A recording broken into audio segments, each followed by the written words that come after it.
Hey everybody, I'm John Kraska, Executive Director for Every Library and the Every Library Institute. This is Library Lovers Week 2025. We're on Valentine's Day right now, which is amazing.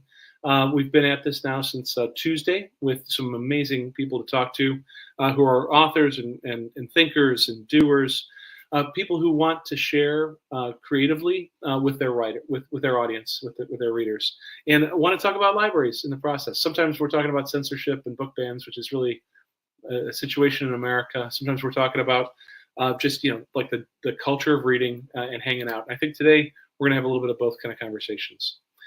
Every Library, your host organization, is the National Political Action Committee for Libraries. We work on library funding measures.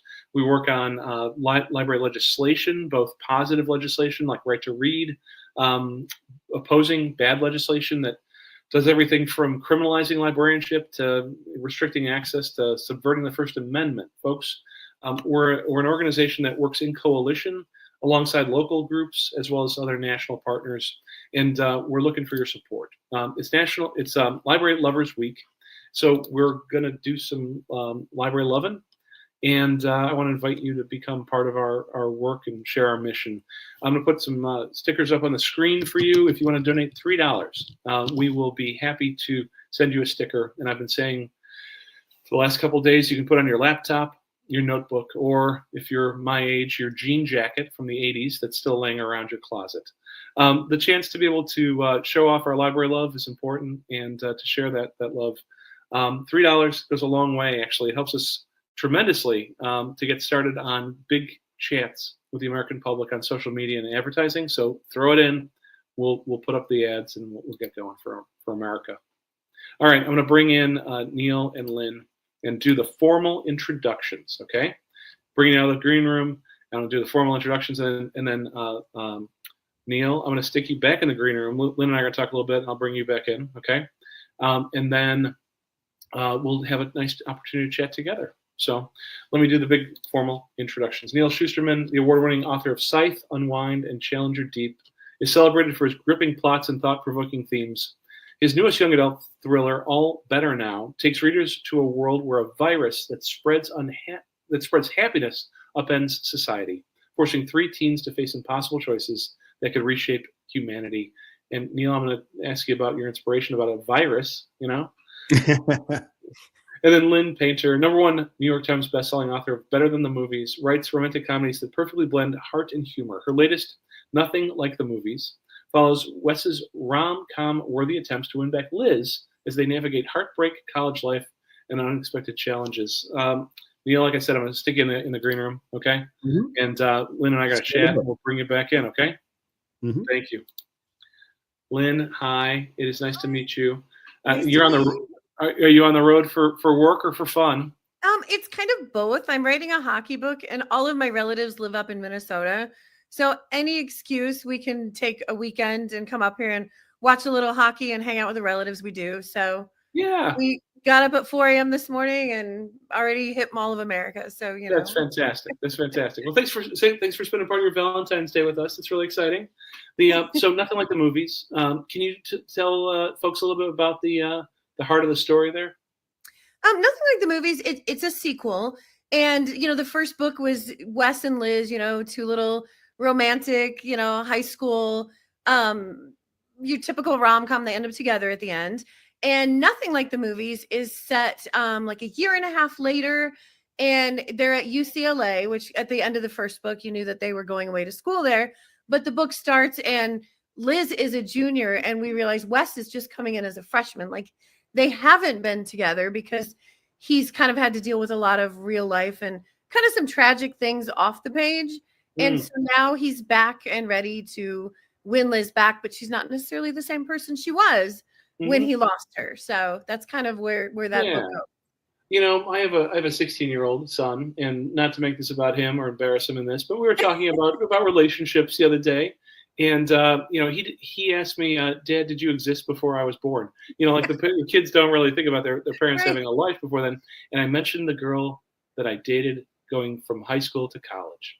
And I thought about that girl a little bit with Nothing Like the Movies. The changes that happen in somebody's life like that, How do you write to something that is potentially that traumatic, but also, keeping open those doors for people to find each other again?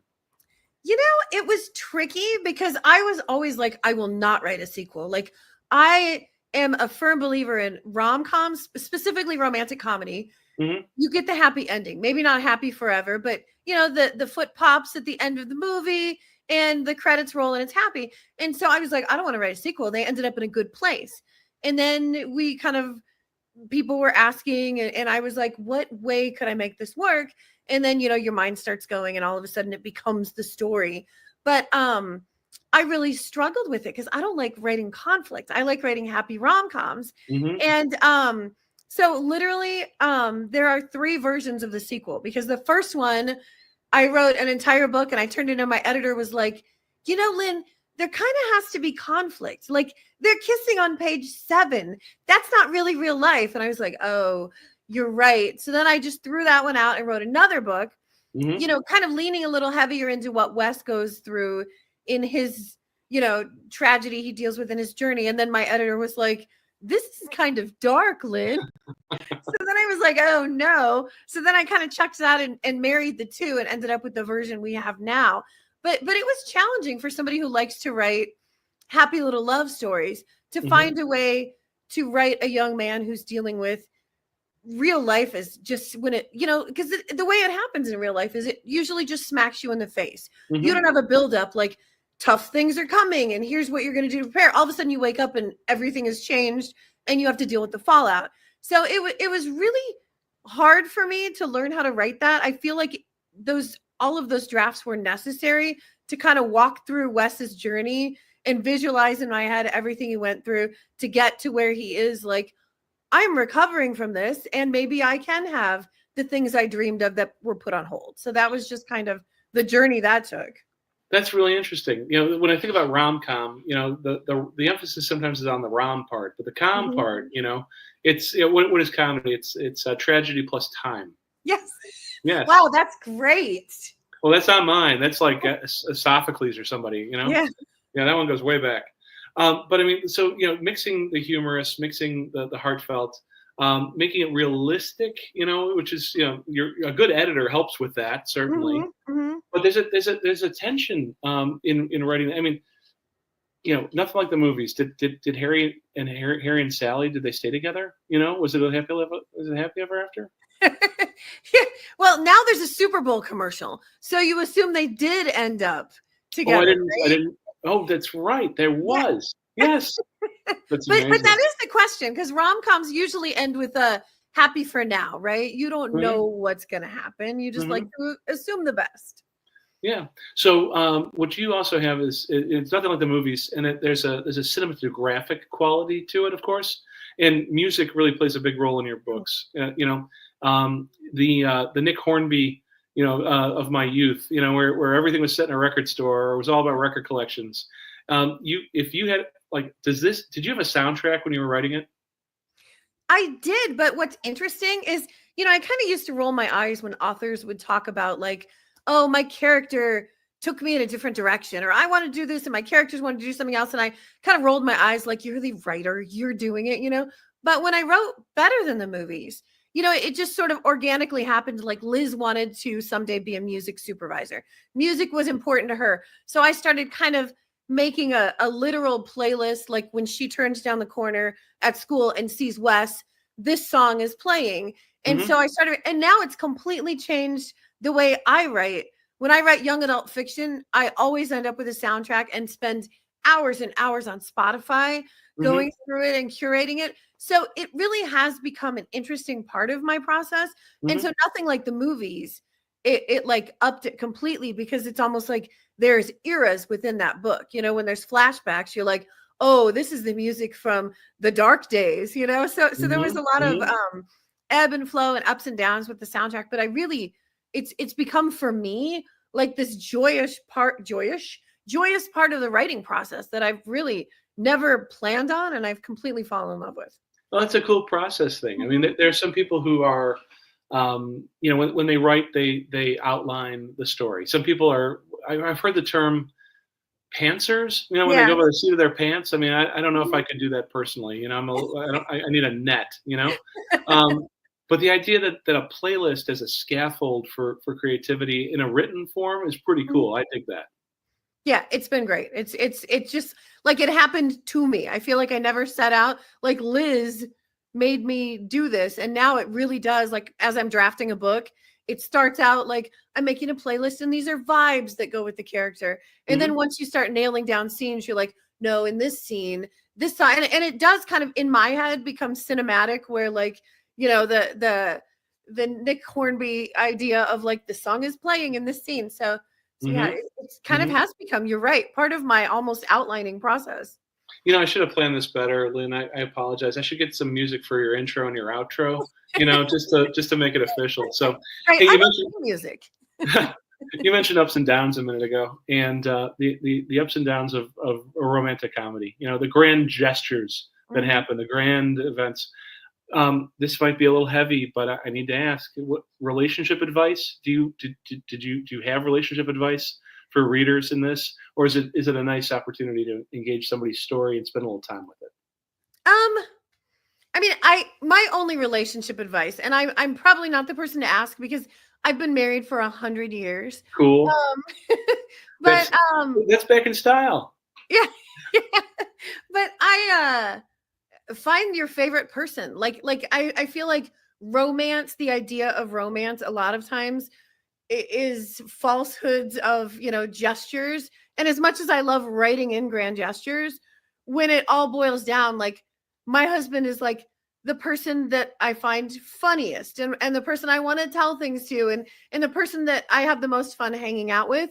So my relationship advice is find that person, not necessarily the person who has all the magical words and the flowers and the gestures, but that I suppose goes against what I write with the gestures. Mm-hmm. So maybe we just join the two, a little bit of both. Yeah.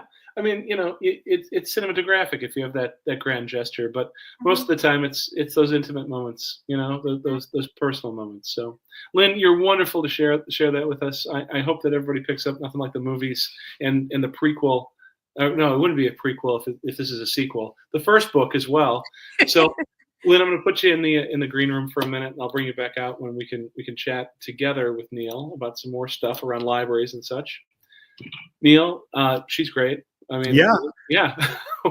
I felt like I kept wanting to interject and say and talk to her and talk to you, and so I guess we'll get the chance in a few minutes. Well, I have the benefit here as the interviewer of seeing the green room too, and I see it. So you kept going like this. You wanted to talk. So I want to have that happen too. Yeah. So okay. So you and me, we're talking a little bit about All Better Now, your newest one, and the idea.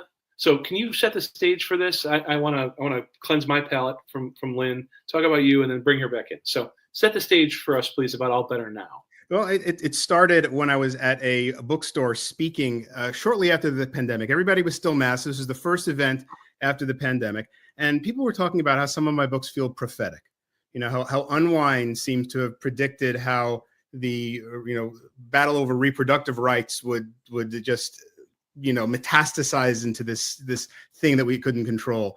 How Dry predicted the nature of human nature during the pandemic. People were emailing me during the pandemic saying the Costco scene in Dry, that happened to me today, but it was over toilet paper. Who would have figured toilet paper was the thing that everybody was going nuts over. And then Scythe and the Thunderhead. This AI, the more I talk to ChatGPT, the more it sounds like Thunderhead, and people keep emailing me, telling me that. So someone in the back of the audience said, "Why don't you just predict something nice?" Oh, and that's really interesting. Okay. And so that night I couldn't sleep. Most of my stories begin with a sleepless night thinking about an idea. We were just coming down off the pandemic, and I thought, well, what if there's another pandemic? But what if it's kind of the opposite of what happened during COVID? What if it is an illness that changes our nature? And when we recover from it, all our negative emotions have been quelled and we are happy. Basically, viral joy. What would the world be like if everybody experienced viral happiness for the rest of their lives? And, of course, everybody wants to be happy, but our society isn't designed to survive if everybody's happy. Because who's going to buy all the crap that they try to sell us and try to tell us that we need to make us happy if we don't need it anymore? And, you know, politicians who gain their power by riling people up through anger, through hatred, through fear. What if a politician walks into a rally trying to do that and everybody in the audience just laughs at them? So suddenly there is this vested interest in finding a cure for happiness. Yeah.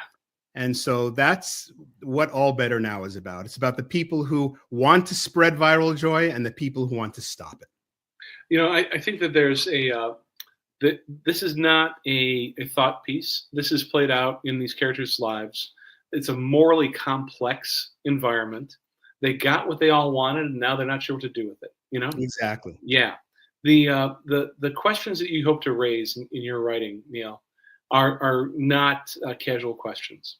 You know, there's a guy that I knew back in college, and maybe we're sitting around in a college dorm room, and he took the word prophet, okay, and he took the word prophet, and then he pulled out the word poet from it, and it felt very profound because we were both 20 years old. But if you're an accidental prophet, Neal, you know, when it comes to these kinds of things, what kind of moral conversation are you looking to have with your readers?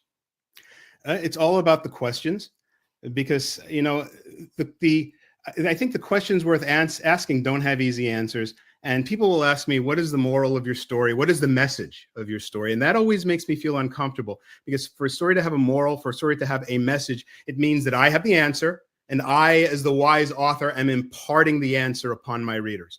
You know what? I don't have the answers. I think the best that I can do is figure out what the questions really are.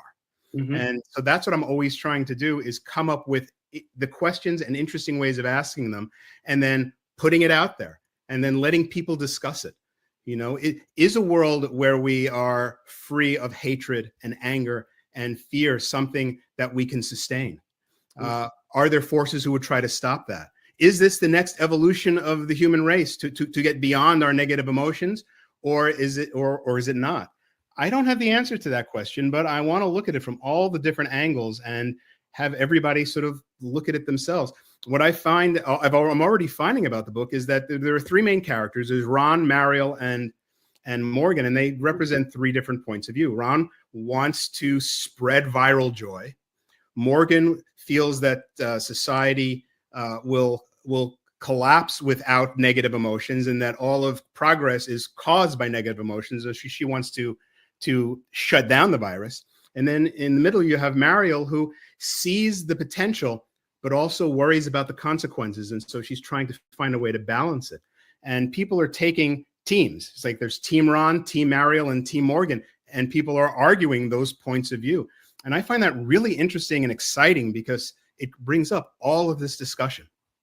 Well, you know, the great philosophers all have schools, you know, and you know, there is a quality to those three characters that are not only enactors, you know, in a story that really moves, but deep thinkers. And the school that they each convene in a certain respect is very fundamental conversation about what it means to be human. And I like how what you took, which is a disease vector.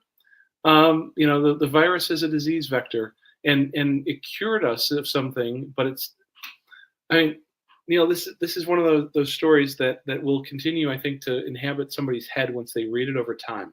Which is what I always hope for. Yeah, no doubt. No Stop doubt. being my problem. Now it's your problem. The sleepless night. Tell me about the sleepless Yeah. nights a little bit more. You know, when you have that moment of is it inspiration, or are you just sitting around sweating? Is it perspiration? It's a little bit of both. You know, I mean, the inspiration of knowing that this is a story that is worth telling, or not even having a story yet, but having a concept that's worth exploring. And then I have to figure out, how do I explore this concept? What is the world that it takes place in? Who are the characters, and how do they inhabit that world? It's always exciting when it's at the inception of that idea, when I know that I have a concept that is worth approaching. Mm-hmm.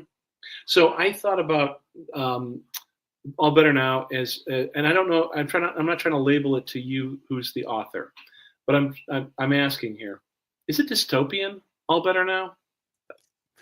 No, I mean, I don't like categorizing books in genres like that. Like, Yeah. people talk about Scythe being dystopian. I don't consider Scythe dystopian. It's the opposite of dystopian, because I intentionally wanted to tell a story about, instead of what happens when the world goes wrong, which is what all dystopian stories are, I wanted to tell a story about the consequences of the world going right and achieving all the things that we legitimately want to achieve.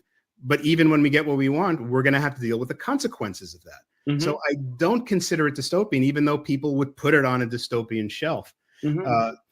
So I try not to put books in categories like that. I let other people do that. That's fair. That's fair. The marketing copy, shouldn't necessarily drive the discussion about what we're going to be reading. So, by the way, you brought up Scythe, and I needed to remember a point of personal privilege. My son Will says hello. He's very excited that I'm talking to you today, and you have a big fan of him for that. Oh, thank you. Tell him I say hi. Yeah, I will. Don't worry. Okay. I want to bring Lynn back in, and I want to talk about a couple of other topics. I mean, it's Library Lovers Week, team. I want to talk about writing in America today. I want to talk about what's going on with libraries around, and also the censorship and book ban situation that's happening. I mean, Neal, you're on lists. Lynn, you're writing in a genre, and forgive me, I don't know if you're on lists or not. I should have asked that before I said that, but I think everybody is on some list. Everybody's on a list right now. Exactly. It's constantly changing right now anyway. Yeah. I mean, so I know what it's like to be in a library advocacy conversation in America right now. What's it like to be a writer?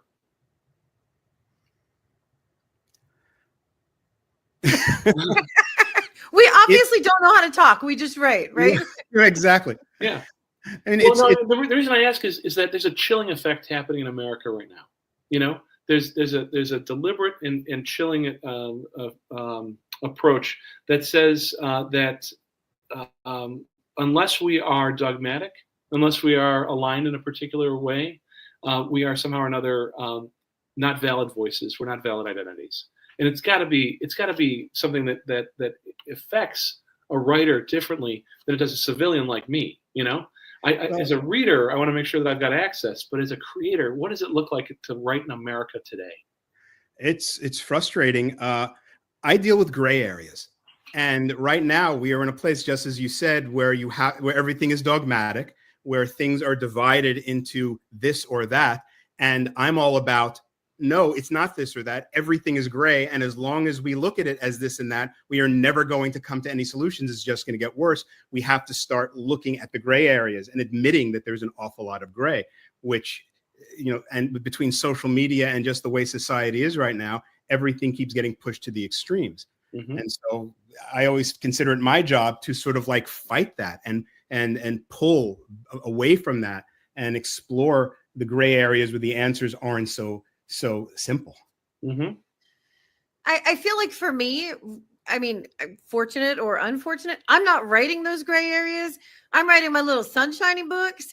So I'm a little the camera's not on me as much in this instance. Now, of course, I was just reading today about book bans they're coming up with in certain states geared towards romance and, what can be on the page and what cannot. So everything is constantly changing. And, it does make a big difference too in acquisitions process. It used to be, publishers and editors were a lot more open to receiving something that just interested them. And now there's a lot more what's the pushback going to be, from what side on this when they're acquiring new information, which is just sad from that standpoint, just getting it out there to begin with. So I can imagine, the conversation about whether or not a book is viable should be about how good's the story, not whether or not it's going to be legal to sell it in some states.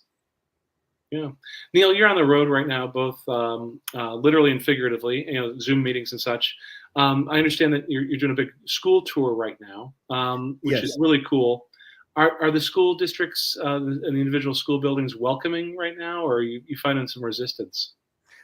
Mostly welcoming, but there is some resistance, and usually it is from administrators who are living in fear of what's going on in the country and the banning and parental groups, and many times it has nothing to do with the book. I mean, for me, when it comes to people complaining about a book, the first thing that I say is, I consider myself a partner with teachers and librarians and parents, I consider it, I write responsibly. I'm thinking about writing something that is going to help. And so if you find fault with something that I've written, I want to know about it.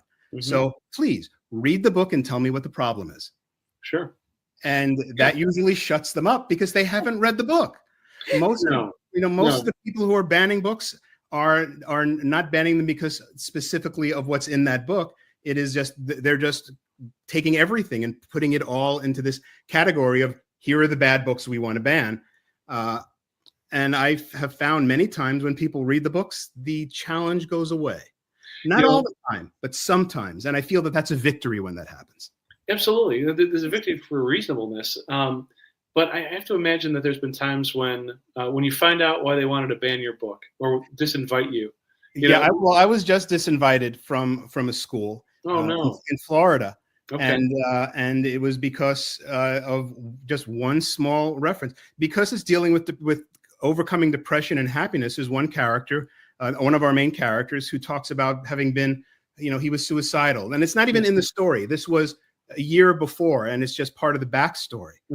And the school, the school was going to have me, but then the administrator said, no, we can't have suicidal ideation. It wasn't about suicidal ideation. As a matter of fact, how I approached it was sort of to help kids who were dealing with self-harm and dealing with such thoughts. And I can read you the page. Oh, yeah. If you've got it, I'd love to hear what they thought was so problematic. Yeah.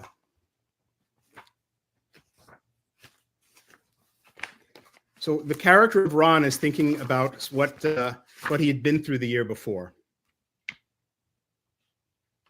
Ron's third attempt was the serious one. He lost more blood than a person should and still be alive. But like his father, he was a fighter, a survivor, even if survival hadn't been his goal. And the fact that he lived through it made him think that maybe his body knew better than he did, that leaving was not the answer. His father sat by his bedside the whole time. He was in the hospital, praying over rosaries Ron didn't know he had, and then in Hebrew, which Ron didn't even know he knew. Old Testament God, New Testament God, Yahweh, Jesus, Allah, Vishnu. It didn't matter as long as one of them answered. Ron had never seen his father so humbled, so human. He remembered many of the things his father said to him when he was too weak to respond. He didn't orate or pontificate. He spoke in whispers from the heart, and sometimes he still did. You don't know this. Only your grandparents do, he had said. But when I was your age, I had similar thoughts of leaving this life. And like you, I tried, but luckily it was one of the many things I wasn't very good at. Neither was I, Ron had croaked, which had made his father smile. Was, repeated his father. I hope that means you're starting to see it as something in the past.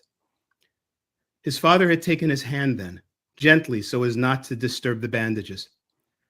I found my passion in technology and innovation. It answered the why of my life. You know, destruction and creation are two sides of the same coin. And self-destruction, it can become an act of self-creation given time and perspective. You will see. I promise you will see. Neal, the idea that is a obscene or somehow or another harmful passage is because that's what censorship says. It says that a book is somehow criminal. The idea that is somehow the truth in that, the inherent truth in that, the power of it.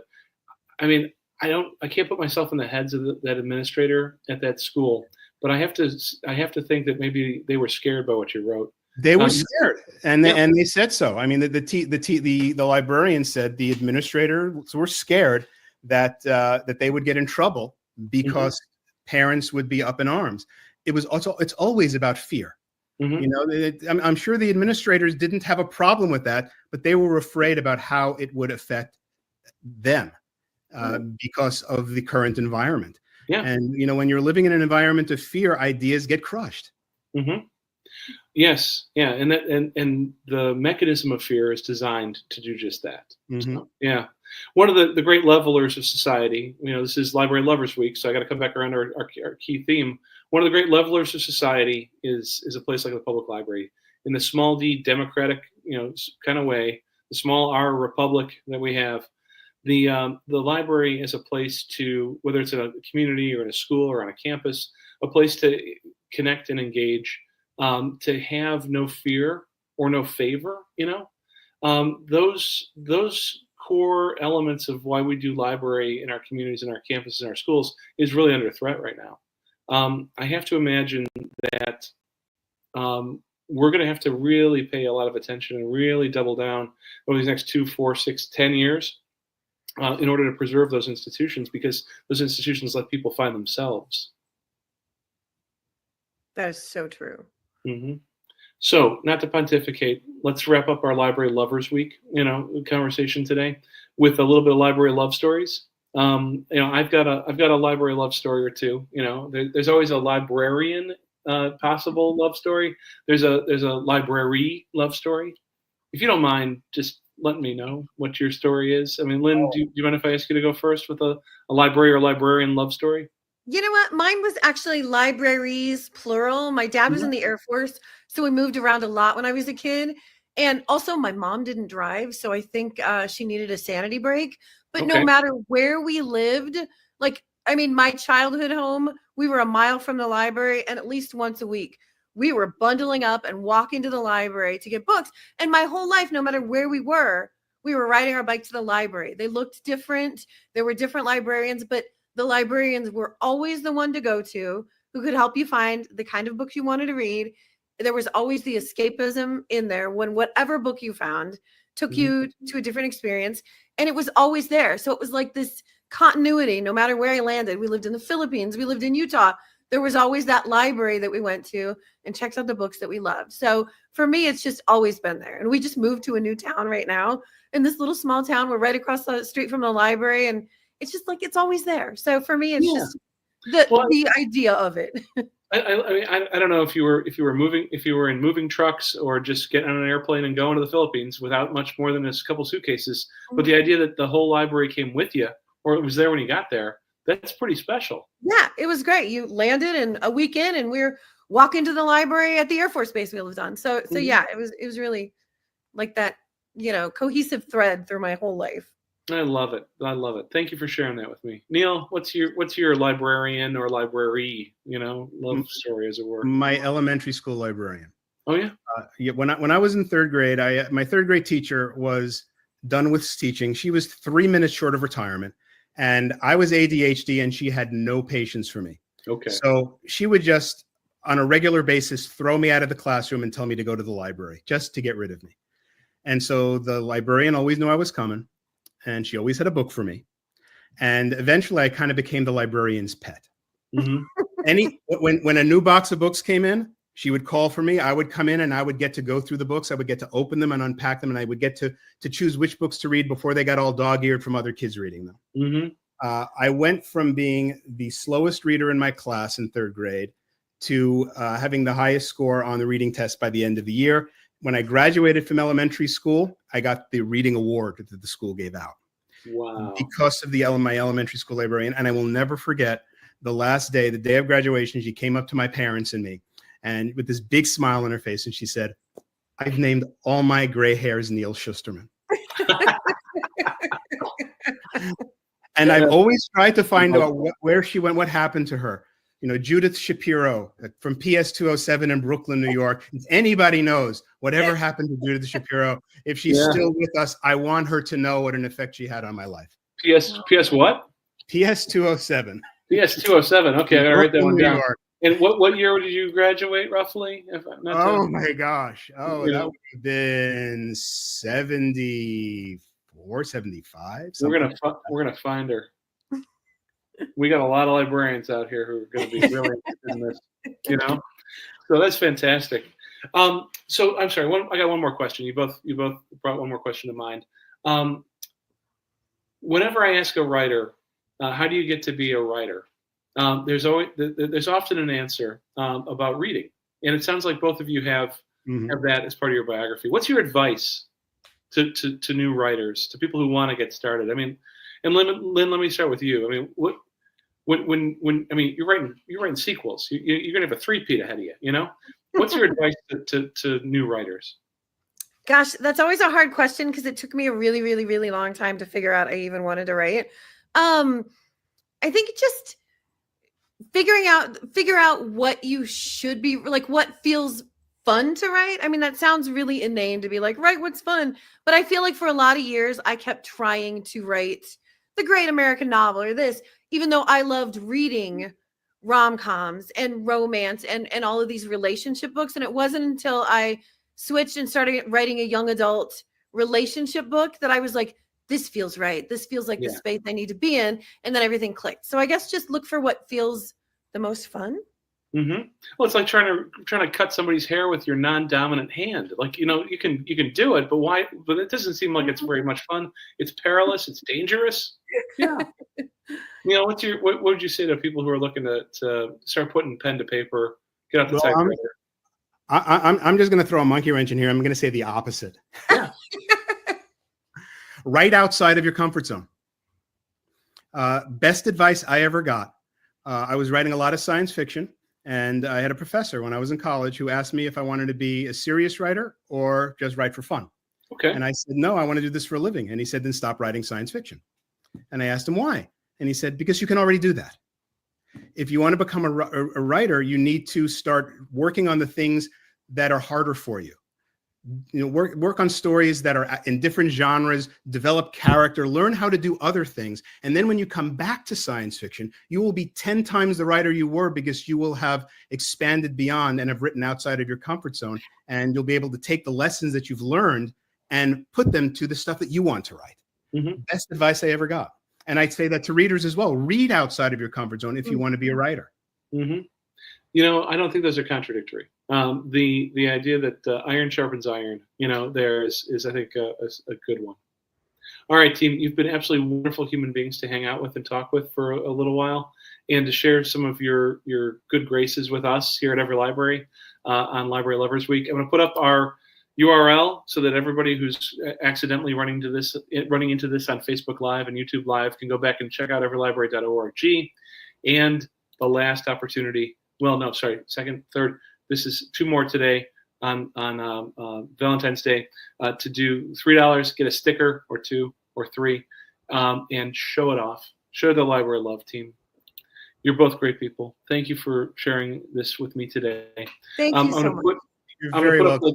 Oh no, it's really a treat. I'm gonna put up the closing thing. I'm gonna put you both back in the green room for 1 second. I want to say goodbye after we're off camera. In the meantime, thanks everybody.